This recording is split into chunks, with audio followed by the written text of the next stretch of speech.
ପିଲାମାନେ ତମେମାନେ ତ ମାଙ୍କଡ଼ କୁମ୍ଭୀର ବିଷୟରେ ଜାଣିଛ। ଆଜି ସେଇ ଗପଟି ମୁଁ ତୁମମାନଙ୍କୁ କହିବି। ଗୋଟିଏ ମାଙ୍କଡ଼ ଥିଲା, ତା'ର କେହି ବି ସାଙ୍ଗ ନଥିଲେ। ସେ ବହୁତ ଦୁଃଖିତ ଥିଲା। ସେ ମନେ ମନେ ଏକ ସାଙ୍ଗ ଖୋଜୁଥିଲା। ସେ ଜାମୁକୋଳି ଗଛରେ ରହୁଥିଲା, ଆଉ ତା ଗଛ ପାଖରେ ଗୋଟିଏ ନଈ ଥିଲା। ଦିନେ ଏକ କୁମ୍ଭୀର ତା ସହିତ ମିତ୍ରତା କରିବା ପାଇଁ ବା ବନ୍ଧୁତା କରିବା ପାଇଁ ଆସିଲା। ଆଉ ମାଙ୍କଡ଼ ଖୁସି ହେଇଗଲା। ଏତେ ଖୁସି ହେଇଗଲା ଯେ ସେ ଜାମୁକୋଳି ଗଛରେ ଥିବା ଜାମୁକୋଳି ଗୁଡ଼ିକୁ ତୋଳି କୁମ୍ଭୀରକୁ ଦେଲା।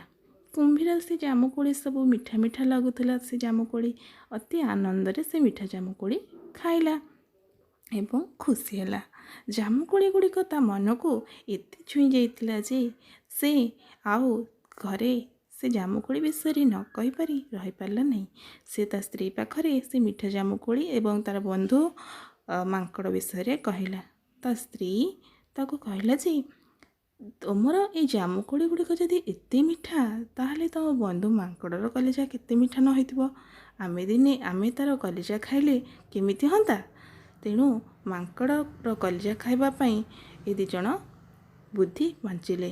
ଦୁଷ୍ଟ ବୁଦ୍ଧି କୁମ୍ଭୀର ମାଙ୍କଡ଼କୁ ଏ ବିଷୟରେ ଜଣାଇଲା ଏବଂ ଦିନେ ତାକୁ ପିଠିରେ ବସାଇ ନଦୀ ଭିତରେ ତାକୁ କଲିଜା ଖାଇବା ଉଦ୍ଦେଶ୍ୟରେ ନେଇକି ଆସିଲା ଏବଂ ମଝି ନଈରେ ଏ ବିଷୟରେ ମାଙ୍କଡ଼କୁ ଜଣାଇଲା। ମାଙ୍କଡ଼ ଅତି ଚତୁର ଥିଲା।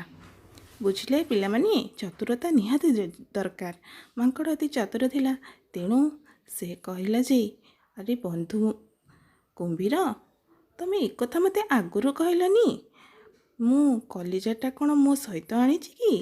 ମୁଁ କଲିଜାଟାକୁ ଗଛର କୋରଡ଼ରେ ରଖିଦେଇ ଆସିଛି। ଏଇ ସାମାନ୍ୟ କଥା ପାଇଁ ତମେ ମୋତେ ମଝି ନଈରେ ଏସବୁ କହୁଛ। ତ ଅସୁବିଧା ହେଇଗଲା। ଚାଲ ଆମେ ଯିବା ଏବଂ କୋରଡ଼ରୁ କଲିଜାଟି ନେଇ ଆସିବା।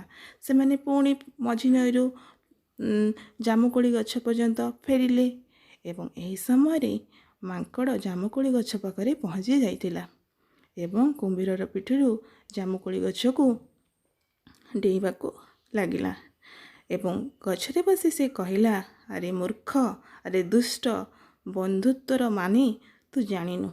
ଆଉ ତୁ ଗୋଟେ ମୂର୍ଖ ଏବଂ ବୋକା। ଆରେ ଜାମୁକୋଳି ଗଛର ମିଠା ଜାମୁକୋଳି ଦେଇ ତତେ ମୁଁ ବନ୍ଧୁ ବାନ୍ଧିଥିଲି। ତୁ ମୋର କଲିଜା ଖାଇବାକୁ ଚେଷ୍ଟା କଲୁ। କଲିଜା କ'ଣ ଗଛ କୋରଡ଼ରେ ଥାଏ? କଲିଜା ମଣିଷ ବା ଜୀବଜନ୍ତୁଙ୍କ ହୃଦୟରେ ଥାଏ।